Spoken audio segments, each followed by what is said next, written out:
Welcome to Weir's Dojang and another Tuesday training tip. I'm Instructor Weir, and today we're going to talk about fingers. Grandmaster Bunsun Sen used to always say, don't wait until the end of a technique to apply the pain. Apply it as soon as you can and carry it through as long as you can. The reason I bring that up is fingers are extremely easy to attack. They create a tremendous amount of pain with a very little amount of effort. The other thing to bring up about the fingers is no matter how big and strong a guy is, he could go to the gym every day and his chest could be huge, his arms could be huge. The fingers are still very easy to exploit. Where his wrist might be harder, or elbow or shoulder might be harder, the fingers can be exploited easily. So let's jump in, take a look at how these fingers work, some techniques that we can use to exploit it, and go from there. So let's take a look at how these fingers work. So most of the fingers are going to work the same. The forward fingers are going to work the same. The thumb's going to be a little bit different. We'll cover that at the end. So fingers, when they bend down naturally, they curl in. And most people can put them pretty straight, pretty flat. Now I could really crush Mike's hand in here and cause some pain, cause him to tap, but it's going to take strength and effort to do that. If we take the hand and turn it over, fingers also move back pretty easy. And you see that Mike's not really in pain here. But as soon as that goes back just a little bit more, you see that twitch in his body. Okay, that's when the pain really starts. Now, instead of just being able to push it back, one of the things that we can do is when we hook around the finger, when we wrap the finger around, we can pull the finger out of the joint at the bottom and then push it back. That's going to create a tremendous amount of pain here and here. And you see Mike immediately drops down from that. As soon as I hook that out, lots of pain. This is going to apply again to all four of these fingers. I can do here, I can do here, and I can do here. And Mike doesn't like any of those. Of the four fingers, the pinky is actually the least amount of pain that's going to come out of the pinky than the other ones. The ring finger is going to actually be the most amount of pain. When you grab these fingers, you can grab one or two and create that same amount of pain. When I grab two, it's got a little bit more bulk and I'm able to manipulate him around a little bit easier. The other thing to note when you're trying to manipulate the fingers is if I have it out here and moving it around, sure I can move them around, but as soon as I base it, that's when the pain really starts. And we'll talk about basing it when we get into the techniques. The last way I want to talk about exploiting these fingers is by actually separating them this way. We'll put a little spark action on him. This isn't going to damage the fingers as much as it's going to damage the hand. That's going to tear right down the joint between those two fingers and create a tremendous amount of pain. So I can grab here and pull out, and as soon as it gets a little bit of resistance, any more causes a tremendous amount of pain. And again, we'll talk about the thumb a little bit after when we're talking about the techniques, but there's great ways to be able to manipulate that thumb and cause a lot of pain and get yourself out of some grabs that way. Let's jump into some techniques and see how this applies. All right, so let's talk about some techniques that deal with the fingers. Most fights between guys, or most aggression when it starts between guys, is going to start with a push. That someone's going to walk up and be like, hey man, or come up and just push. And as soon as that hand comes out, those fingers are exposed. That is a great way to end the fight before it even starts, to end the aggression before it even starts. So as Mike comes in and those hands are coming up, see how his fingers come up? Okay, people don't push with their hands closed. So when those fingers come in, I can very easily grab and drop him down. Okay, tremendous amount of pain. We can do anything from there. We can go into a technique, we can go into striking.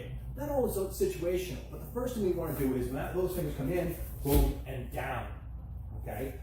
If we can take them down, we can also bring them up.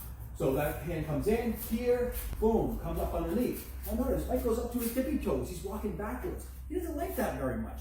He's not going to continue to attack because I have both of his hands, okay? When I have those fingers coming up and underneath, he can't throw a kick right now either because his feet are off the ground. You can't see it because of his pants, but his feet are actually coming up.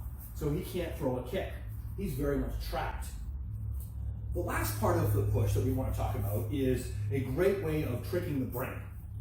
Okay? When I put the fingers down, Mike's brain says, ow, pain, go down, and he drops. When I put the fingers up, ow, pain, go up, and he goes up. If you really want to mess with the guy, mess with his brain, when that punch comes in, or that push comes in, I'm going to put one down and one up. Okay? One down and one up. His body cannot figure out, do I go down to relieve the pain? Do I go up to relieve the pain? If he starts going down, it applies more pain. If he starts going up, it applies more pain. His body's stuck, which is a great way to put a person when you want to stop the threat, when you want to stop them from attacking you. Okay? The next way we want to talk about the fingers is, if we're dealing with a grab, if I bring my hand up, okay, base the wrist and roll down, now I'm manipulating his fingers. Okay, again, he's on his tippy toes. That side I don't have to worry about because if he tries to reach in, it causes more pain. I don't even have to move to apply more pain here. Okay, so being able to take, he grabs on, boom, take it and manipulate it there, and then I can go into other techniques.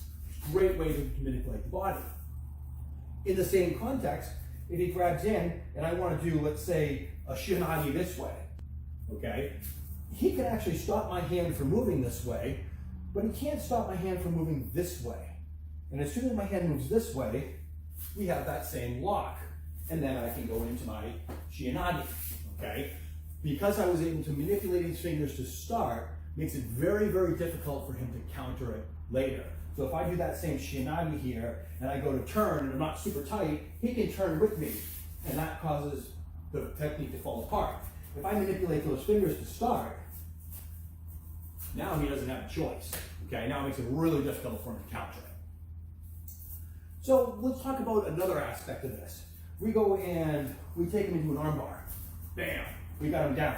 Look at those fingers. Those are primed to be able to be manipulated. We just have to flip over the palm. So I'm going to grab one or two fingers. Doesn't matter where I grab. One or two fingers, and I'm going to hook. I'm going to flip his palm over, and I'm going to drive it down. Okay? And as soon as I go down and base it on the floor, I'm going to grab his fingers and point my finger to the back of his palm. That is going to create a tremendous amount of pain, and he's going to stop.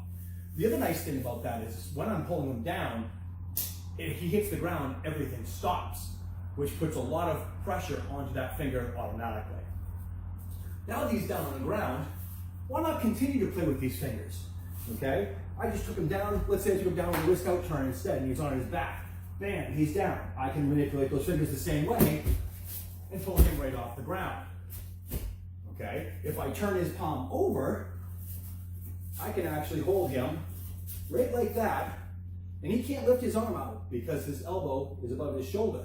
And all that weight, all that gravity is going right on his fingers. I'm being really nice and holding it here, but all that weight is right on his fingers, and he can't do anything about it. Okay? So, very easy ways to manipulate it. That is a great way to be able to hold a person, even for just a second, push them off, take them into another joint lock, manipulate them in any way that you want. One other way that I want to talk about is if he grabs, say he grabs the side here, I grab here. If I base on his pinky and grab his finger and put it up, fantastic way to hold him.